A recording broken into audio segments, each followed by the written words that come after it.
ಇಡಿ ಅಧಿಕಾರಿಗಳು ಬಿರುಸಿನ ಸಂಚಾರ ನಡೆಸಿದ್ದಾರೆ. ದೆಹಲಿ ಸಿಎಂ ಹಿಂದೆ ಬಿದ್ದಿರುವ ಇಡಿ ಅಧಿಕಾರಿಗಳು ಇಂದು ಮುಂಜಾನೆ ಬಳ್ಳಾರಿಯಲ್ಲಿ ಕಾಂಗ್ರೆಸ್ ಶಾಸಕನ ನಿವಾಸಕ್ಕೆ ದಾಳಿ ಮಾಡಿ ದಾಖಲೆ ಪರಿಶೀಲಿಸುತ್ತಿದ್ದಾರೆ. ಕಾಂಗ್ರೆಸ್ ಬಳ್ಳಾರಿ ನಗರ ಶಾಸಕ ನಾರಾ ಭರತ್ ರೆಡ್ಡಿ ನಿವಾಸದ ಮೇಲೆ ಜಾರಿ ನಿರ್ದೇಶನಾಲಯದ ಅಧಿಕಾರಿಗಳು ದಾಳಿ ನಡೆಸಿದ್ದಾರೆ. ಏಕಕಾಲದಲ್ಲಿ 4 ಕಡೆ ದಾಳಿ ನಡೆಸಿರುವ ಅಧಿಕಾರಿಗಳು ಪರಿಶೀಲನೆ ನಡೆಸುತ್ತಿದ್ದಾರೆ.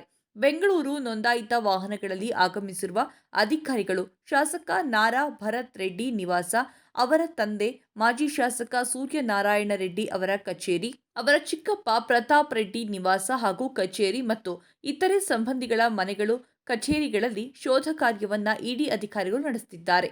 ಶಾಸಕರ ಬೆಂಗಳೂರು ಹಾಗೂ ಚೆನ್ನೈನ ಕಚೇರಿಗಳ ಮೇಲೂ ದಾಳಿ ನಡೆದಿದೆ ಎನ್ನಲಾಗಿದೆ.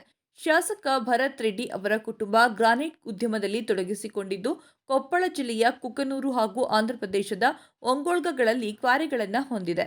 ಇನ್ನು ಇಡಿ ಅಧಿಕಾರಿಗಳ ತಂಡ ಬೆಂಗಳೂರಿನಿಂದ ಆಗಮಿಸಿದ್ದು, ಸ್ಥಳೀಯ ಪೊಲೀಸರಿಗೂ ಮಾಹಿತಿ ನೀಡದೆ ದಾಳಿ ನಡೆಸಿರುವ ಬಗ್ಗೆ ಮಾಹಿತಿ ಸಿಕ್ಕಿದೆ.